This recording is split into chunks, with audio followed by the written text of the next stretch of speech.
Cancer వ్యాధి వయసు పైబడిన వారికే వస్తుందని భావిస్తామని, కానీ దీనికి వయసు తారతమ్యత లేదని ప్రముఖ క్యాన్సర్ వ్యాధి వైద్య నిపుణులు డాక్టర్ చెక్ ఆరాధ శివభారత్ పేర్కొన్నారు. స్థానిక బోట్ల ఉద్యానవనంలో వాకర్ సంఘం ఆధ్వర్యంలో జరిగిన అవగాహన కార్యక్రమాన్ని ఉద్దేశించి ఆయన మాట్లాడారు. మహిళల్లో బ్రెస్ట్ క్యాన్సర్, సర్వైకల్ క్యాన్సర్, పురుషుల్లో నోటి క్యాన్సర్, ఊపిరితిత్తుల క్యాన్సర్ అధికంగా వస్తుందన్నారు.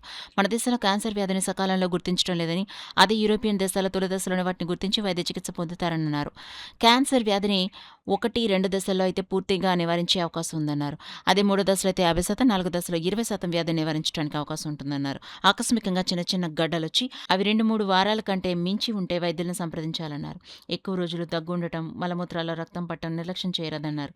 40 సంవత్సరాలు దాటిన మహిళలు సంవత్సరానికి ఒకసారి మెమోగ్రామ్ పరీక్షలు చేయించుకోవడం ఉత్తమమన్నారు. క్యాన్సర్ వ్యాధిని సకాలంలో గుర్తించకపోవడం, ఎవరికి చెప్పకుండా దాచిపడడం వల్ల ఈ వ్యాధి ముదిరిపోయి ప్రాణాంతకమవుతుందన్నారు.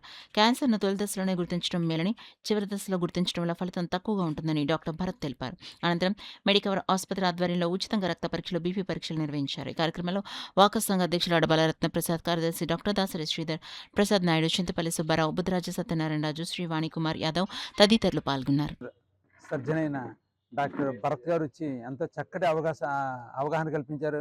అంటే అది మన క్యాన్సర్ ఎందుకు వస్తుంది, దాని కారణాలు ఏంటి, దాన్ని ఏ స్టేజ్లో మనం మన ఆసుపత్రి వైద్యం సంప్రదించాలి, ఇటువంటివన్నీ కూడా చక్కగా అవగాహన కల్పించారు. వారికి ప్రత్యేక అభినందన తెలియపరుస్తూ ఈరోజు మనం మధుమేహం ఏ విధంగా పెరుగుతుందో అదేవిధంగా ప్రతి ఇళ్లలో కూడా క్యాన్సర్ అనేది వ్యాప్తి చెందుతుంది. దాని మెయిన్ అంటే మనం ముఖ్యంగా మానసిక ఒత్తిడి, అదేవిధంగా మనం తీసుకునే ఆహారం బట్టి ఇవన్నీ కూడా మనకి వస్తుంది కాబట్టి, క్యాన్సర్ వస్తుంది కాబట్టి ప్రతి ఒక్కరు కూడా ఈ యొక్క డాక్టర్ గారు చెప్పిన అంశాలని మరి దాని మీద అవగాహన కల్పించుకుని ఈ క్యాన్సర్ వ్యాధిని పూర్తిగా నివారించడం కోసం కృషి చేయాలని కోరుకుంటున్నాను. అదేవిధంగా మరి ప్రధానమంత్రి మోడీ గారు కూడా హెచ్పివి వ్యాక్సిన్ మన ఏఎన్ఎంలో ప్రాథమిక వైద్య ఆరోగ్య కేంద్రాల ద్వారా కూడా 14 సంవత్సరాలు ఉన్న అమ్మాయిలందరూ కూడా ఈ యొక్క హెచ్పివి వ్యాక్సిన్ చేయించే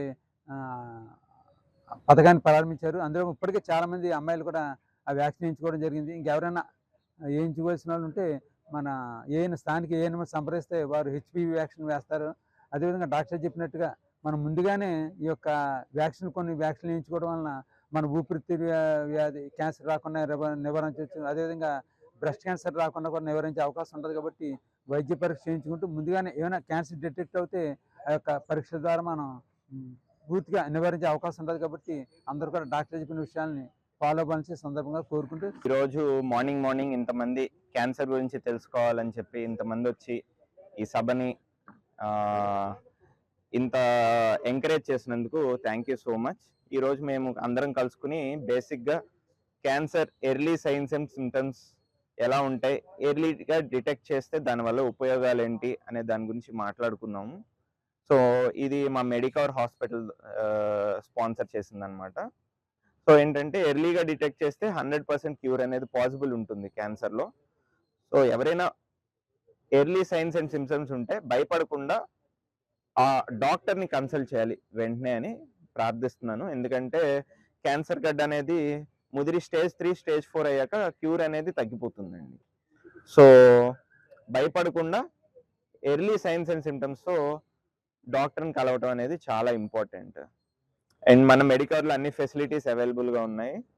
సో ఇంకొక అపోహ ఏంటంటే మెడికవర్ హాస్పిటల్కి వెళ్తే అది కార్పొరేట్ హాస్పిటల్, డబ్బులు వేసేస్తారు అని అపోహ ఉందండి. మీరు నన్ను కలవండి, మీకు ఎంత తక్కువలో ట్రీట్మెంట్ కుదిరితే అంత తక్కువలో చేస్తా. ఎస్పెషలీ మన బోట్ క్లబ్స్ వాళ్ళందరికీ ప్రత్యేకంగా చూసుకుంటాను.